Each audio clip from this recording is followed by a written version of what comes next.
Bom, no vídeo de hoje vamos contar assim, a história da Hellmann's, uma empresa assim fundada inicialmente por um alemão e que já teve vários altos e baixos assim no decorrer da sua história, que sem dúvidas até virou um sinônimo de maionese, né?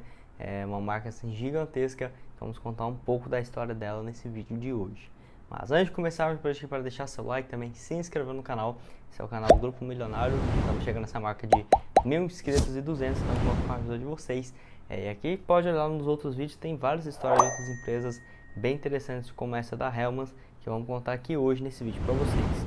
Enfim, a história da Hellmann's que começa em 1905, onde o alemão Richard Hellmann funda assim a companhia, mas inicialmente aos seus 27 anos de idade, ele foi lá para a cidade de Nova York em 1905 para tentar uma vida melhor. Ele que era alemão, né?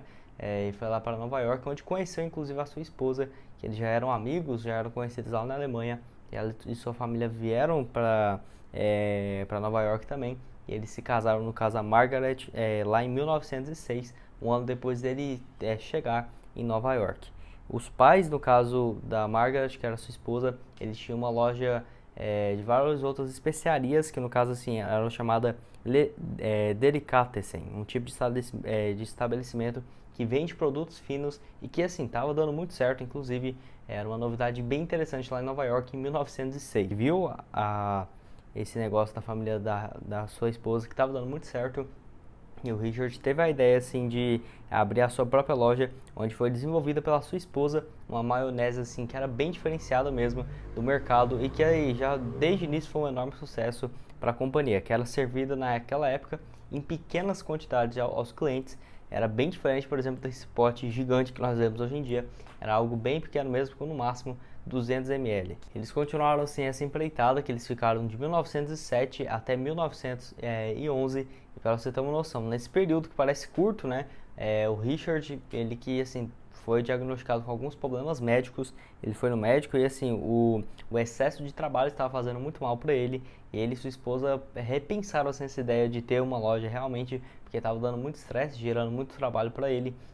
Que naquela altura ele tinha menos do que 34 anos de idade, já tinha vários problemas de saúde, e vendo isso, depois que ele chegou, ele fez a venda da sua pequena loja, e assim, ele vendeu e foi viajar com a família, buscar um pouco assim de tranquilidade e tudo mais. Naquela altura ele já tinha seu primeiro filho, e quando ele estava na Europa, aproveitando também um período com a sua família, voltando à Alemanha depois de muitos anos, ele teve a notícia de que quem havia comprado a sua loja, ele foi no caso do Charles, ele havia falecido, e que assim, a negociação até que ficaria de forma injusta, né? Então assim, o Richard voltou para Nova York e comprou novamente a loja, e deu seguimento assim àquela loja de especiarias finas, mas que teria uma mudança drástica. Um fato curioso, quando eles estavam lá em viagem, o Richard procurou uma passagem mais rápida possível que voltasse para Nova York, e até ofereceram para ele uma passagem no Titanic para ele e sua esposa, que assim era um evento que iria demorar bastante. Ele queria chegar em Nova York o mais rápido possível, então essa proposta ali de vir de navio pelo Titanic não foi muito bem vista por ele. E assim, dias depois, né, eles receberam a notícia de que o Titanic teve esse naufrágio e tudo mais, e que foi uma surpresa para todo mundo, e assim, poderia até mesmo ter falecido, e quem sabe a Hellmann's não existiria hoje, né? Uma das coisas a se pensar, enfim. E quando eles voltaram, como eu falei para vocês, ele já estava nessa sobrecarga de trabalho, até o médico falou para ele diminuir um pouco a carga horária, e quando eles voltaram, eles apreciaram a maionese, e viu que sim, que ela era realmente muito diferenciada, e a sua esposa, que tinha feito a receita inicialmente, fez algumas mudanças, e que assim, ficou ainda melhor. Eles começaram a servir a maionese não mais em acompanhamento só como salada, por exemplo, que era algo bem pequeno, mas sim um pote maior, cada vez maior, né, no decorrer dos anos, e que para se diferenciar das outras maioneses, eles colocavam umas fitas, né, azul, um laço azul, e que isso pegou muito bem para a companhia, que até hoje é conhecida por conta disso. E a maionese foi um sucesso absoluto em Nova York, para você ter uma noção. Nem a loja deles estava conseguindo suportar a demanda, e a maioria dos produtos era vendida apenas na maionese. Então, vendo essa situação, eles fecharam a loja de outros ingredientes finos e focaram apenas nessa maionese, querendo ainda mais a expansão para outros lugares, porque até naquele momento eles só vendiam principalmente em Nova York e nas regiões em volta. Ele queria essa expansão, principalmente indo para outros estados lá da América. E lá em 1919 ele licenciou o uso da marca Hellmann's, que foi quando ele patenteou, por conta assim até mesmo do seu sobrenome, né? E assim, foi o primeiro estado, Chicago, nos Estados Unidos, a receber assim a maionese. No ano seguinte teve também um famoso concurso de Nova York para culinárias, onde 3 chefes elegeram assim a maionese da Hellmann's uma das melhores para tempero de salada. Isso também foi muito bom, porque assim, além dela ter um preço bem mais acessível, ela era bem apreciada também por outros públicos bem mais chiques, né, nobres, podemos dizer assim. E olha que estamos falando lá de 1919, então realmente faz muito tempo, e desde aquela época ele já era conhecido por conta disso, que é um dos marcos da empresa até no dia de hoje.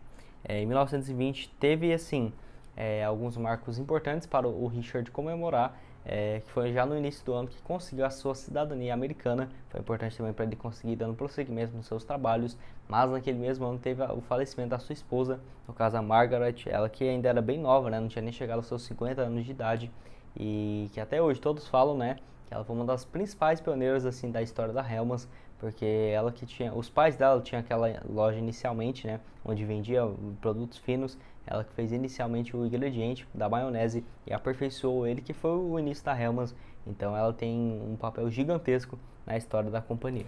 Já na década de 20 começou a produção em larga escala, para você ter uma noção, era cerca de 3 toneladas produzidas de maionese por hora e saiu apenas dos Estados Unidos, começou a ser internacional, indo também principalmente para outros mercados, que já era bem validado, bem mais próximo e conhecido e parecido, né, principalmente que foi no caso do Canadá, o primeiro país aonde a Hellmann's chegou.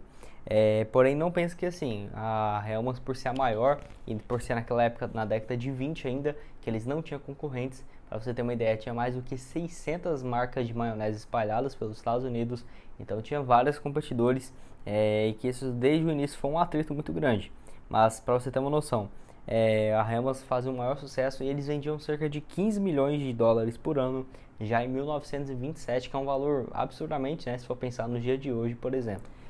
No caso, a costa leste, que era dominada pela Hellmann's, mas na costa oeste uma marca chamada a Best Foods fazia o maior sucesso em relação a maioneses. E assim, seria difícil imaginar a Hellmann's chegando na costa oeste, tomando espaço, e também a Best Foods chegando com alguma outra marca e tentar roubar assim, o público da Hellmann's.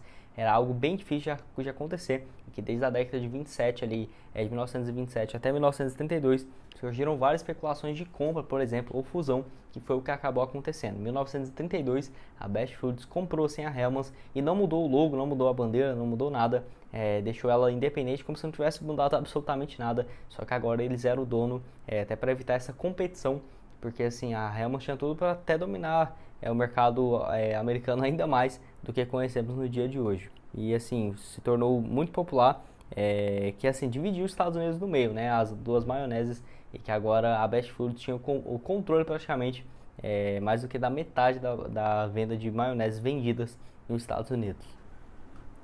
E não foi divulgado naquela época qual que seria o valor dessa transferência para as Best Foods, mas assim, já deixou o Richard muito bem na vida, que ele foi bem na época que ele já estava bem próximo de aposentar, em 1932, mas que ele ainda continuou tendo funções bem importantes dentro da Hellmann's, que como eu disse para vocês, eles só compraram a Best Foods, comprou a Hellmann's, e que não mudou muita coisa não, nem o nome, nem ingrediente, nem os cargos de CEO importante. A Hellmann's que recebeu ainda na década de 30 o famoso slogan, né, a verdadeira maionese, e que investiu a partir daquele ano cada vez mais em marketing. Tanto que em 1950 tinha vários outros livros de receitas que vinham utilizar a maionese e que a Hellmann's patrocinava. Foi algo muito interessante porque vários donos de casa tiveram contato primeiramente com essa marca que estava em grande expansão nos Estados Unidos. Falando aqui do Brasil, a Hellmann's chegou lá em 1962, desde o início já teve uma aprovação bem grande, apesar do que nos primeiros anos mesmo, principalmente na década de 60, de 1962 até 1965, não era muito confiável, as pessoas não confiavam em maionese, em temperos feitos por fábricas, confiavam mais em temperos caseiros. Até hoje aqui no Brasil tem bastante disso, mas assim, naquele primeiro momento não teve uma aceitação muito grande, mas já na década de 70, por exemplo, parecia até que a Hellmann's já era brasileira. E que assim, teve um cuidado de passar inclusive em anúncios na televisão, mostrando que aquele pote de maionese poderia ser reutilizado e utilizado muito mais do que além de, por exemplo, saladas. Então eles viam que poderia guardar na geladeira para utilizar outras vezes, e foi assim, educando, né, aos poucos o público brasileiro para ter uma aceitação maior da maionese, que, né, podemos dizer que deu certo pensando a longo prazo. E o Richard, que é o fundador da companhia, faleceu lá no dia 2 de fevereiro de 1971, quando ele tinha seus 94 anos de idade. Então ele viveu bastante, viu a Hellmann's se tornar uma das maiores nesse setor, que teve papel importante até no final da década de 60, e acabou falecendo em 71 com seus mais de 90 anos de idade. Nos anos 80, para você ter uma noção, a Hellmann's já era campeã de vendas em vários países, nos Estados Unidos, obviamente, teve também no Reino Unido, onde a marca sozinha já tinha mais de 50% do mercado dominado pela Hellmann's. Sempre esteve nos altos públicos, que ficou cada vez mais preocupado com o lado da saúde e tudo mais, já lançando uma linha Fit e também uma linha Light, livres de colesterol. Foi uma das primeiras a fazer isso no mundo. E assim, daquela década em diante, focou cada vez mais em expansão, chegando em países, por exemplo, do Oriente Médio e tudo mais, que foi um passo importante. E a partir dos anos 2000, começaram a diversificar ainda mais os seus produtos. Principalmente ali os óbvios, né, ketchup e mostarda, que era algo que eles ainda não tinham e só começou na década de 2000. Acho que eles poderiam ter começado bem mais cedo mesmo, cada vez mais fazendo outras unidades, e que foi importante para ter essa diversificação, não depender apenas de um produto. Apesar de que ser essa maionese da Hellmann's tem vários outros exemplos, como por exemplo com light, menos colesterol, com alguns ingredientes extras, versões especiais. E assim, para você ter uma noção, ela foi vendida para a Unilever, onde até hoje onde é a bandeira até hoje da Unilever, uma das maiores companhias do mundo, que é gigantesca, né? A Unilever, se você for contar, tem empresa desde limpeza até de alimentação, enfim, para todos os públicos de todas as idades, e que caiu perfeitamente nesse portfólio da Unilever, que infelizmente não temos um valor relatório anual de quanto que a Hellmann's fatura por ano, porque por estar dentro desse guarda-chuva da Unilever, eles cobrem bastante, né, as informações de cada empresa especificamente. Mas em 2006, que foi um relatório que eu achei, ele já tinha um faturamento de 2 bilhões e 500 milhões de dólares. Então você já vê que era algo gigantesco, e que, por exemplo, nos dias de hoje esse faturamento deve ter dobrado, sem sombra de dúvidas, tá? Enfim, essa foi a história aqui da Hellmann's. Espero que vocês tenham gostado. Deixa aqui nos comentários o que você achou a respeito desse vídeo, essa história, e também opinião para a respeito de próximos vídeos. Recomendo vocês darem aqui uma olhada no canal também, várias outras histórias de empresas como essa, que sem dúvidas pelo menos umas 2, 3 vai te interessar, beleza? Muito obrigado a todos por terem assistido até aqui, e até mais, valeu!